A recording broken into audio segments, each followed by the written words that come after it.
Hello everybody, and today, as voted on in a poll on my channel, I am bringing you a review of the newest Japanese top tier battleship that was added to the game, the 7.0 Mutsu.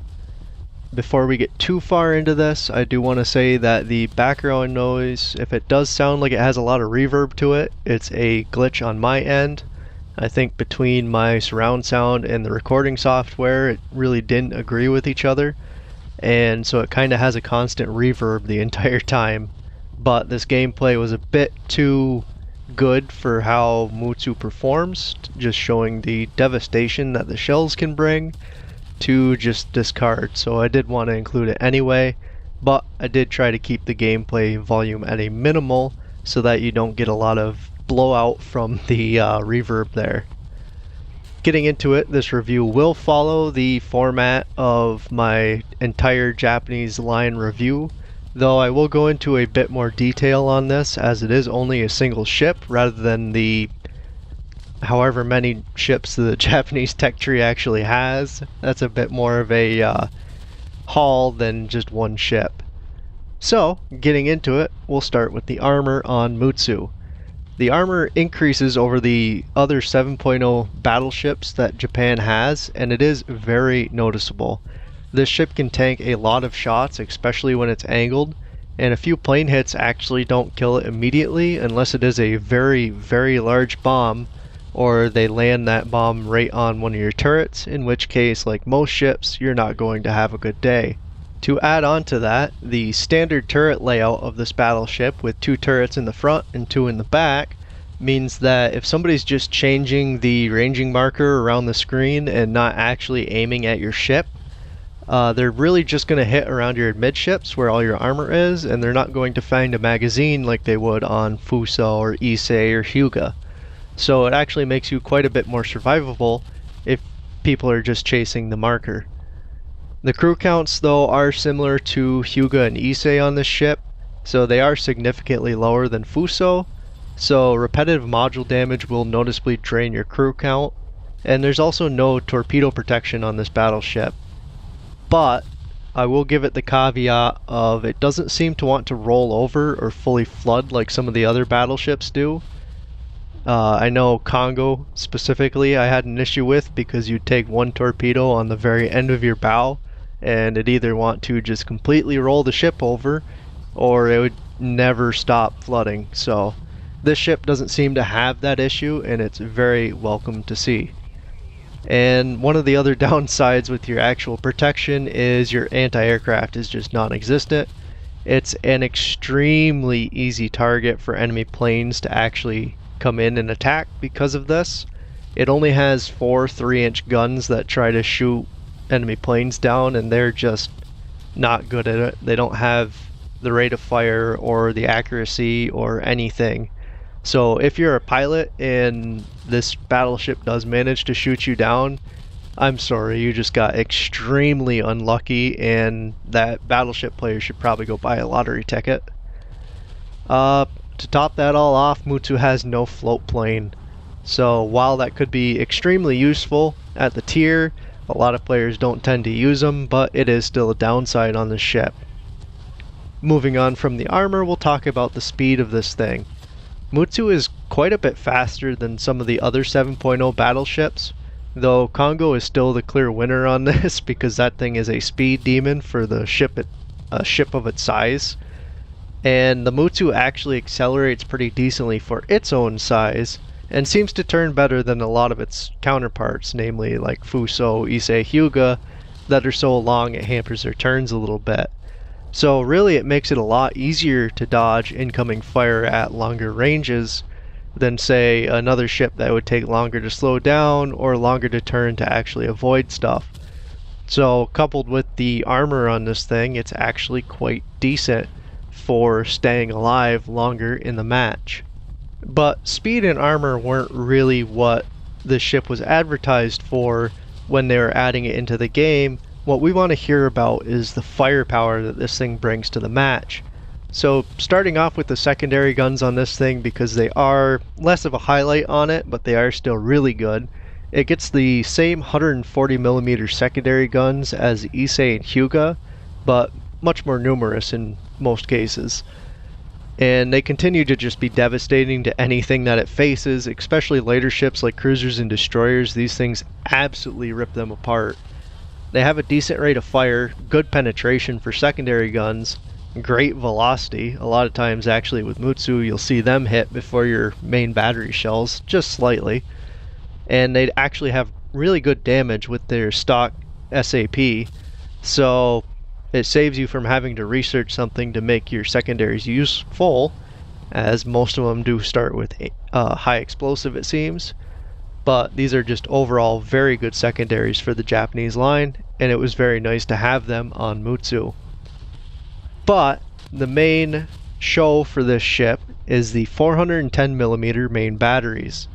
They are the largest in the game at the moment, and Mutsu gets 4 turrets of 2 each, so 8 guns in total. And these things are just devastating to most things that it sees. Mutsu does have a faster reload than the other Japanese battleships at 25 seconds with a maxed out crew reload skill, and I believe all the other Japanese battleships are 30 plus, so it's actually quite significant that it can throw this firepower around so quickly. And the turrets themselves actually turn pretty decently as well. Despite being bigger and better armored, they turn at the same speed as the other Japanese battleships do. They do elevate slightly slower, but it's not noticeable unless you're shifting from a close target to a far target really quickly. But if you're waiting for your aim or range finder or whatever you want to call it to measure the distance, it's not going to matter much to you because your guns are already going to be in the general area, and making small adjustments won't be that noticeable with the slower elevation speed.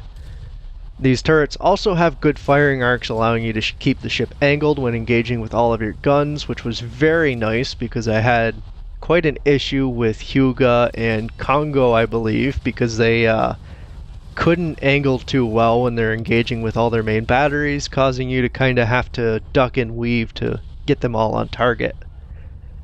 And these turrets do start, well, not the turrets, but the guns do start with only high explosive shells at first, which is very, very painful. They don't do anything to a lot of the ships you'll face.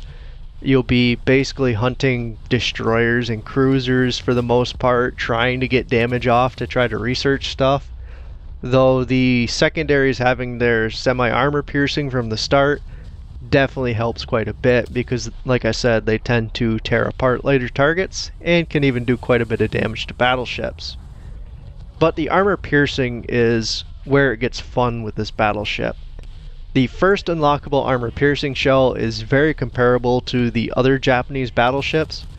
It does have a little bit more explosive filler, which when it does penetrate does quite a bit more damage. But the second armor piercing shell that you can unlock in the tier 4 of the modifications is the devastating one with all the penetration that you need. It just destroys everything.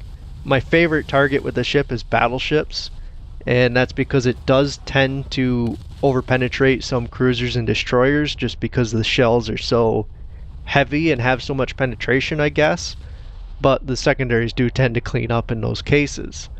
The video playing in the background is not a good showing of that because I do tend to aim for magazines when I'm firing at cruisers with this, and I got very lucky with shooting at those. But if you're struggling with the other Japanese battleships shooting at Nevadas or Scharnhorst and having trouble getting your shells to penetrate, the Mutsu will hands down flatten these ships without any problem. It is absolutely impressive what these shells will do when encountering these ships, and you'll have no problem getting into the deeper parts of these ships, such as the engines, the magazines, the turrets, stuff like that. The only downsides I've seen to these shells is they do tend to take slightly longer than the other Japanese battleships to get to their target, so you have to adjust your aim slightly, but it's really not detrimentally so. I want to say their flight time is probably about a second longer at long range, so a lot of times you just have to adjust your aim a little bit lower. And these shells do tend to have a weird dispersion outside of ranges of like 10 kilometers. It's not a tack driver like the other battleships, which frustrated me a little bit when I was playing it, even though when the shells do hit, it's absolutely amazing what they'll actually do to a target. But when you fire a full salvo and only, I don't know, 1 or 2 shells hit while the rest kind of scatter in a weird pattern, it was a bit odd to watch after playing the other Japanese battleships.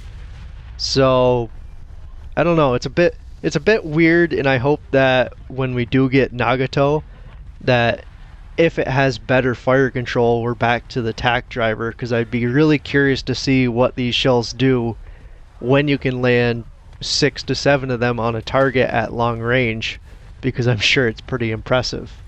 But that's enough of me talking up the main batteries. The only other bit of firepower that the ship does bring to the battle is hull-mounted torpedoes. They can get up to 10 kilometers of range, but I really don't suggest bringing them because they are the same torpedoes as the reserve destroyer gets, so at the tier they're basically useless. Overall, I'd give this ship a rating of 8 out of 10 on the same scale that I was using before. A few things do hold it back, like I was saying, with the lack of any anti-aircraft, the shell dispersion, and the lack of any torpedo protection. But it does make me very eager for Nagato when they do add her, because I had a wicked fun time playing Mutsu, and I'm very eager to see what the modernized Nagato looks like in this game when they add it as probably the next ship in the Japanese tech tree. Anyway guys, hope you enjoy it, hope you get a chance to try Mutsu when you do get there, and have a good time out there. See ya.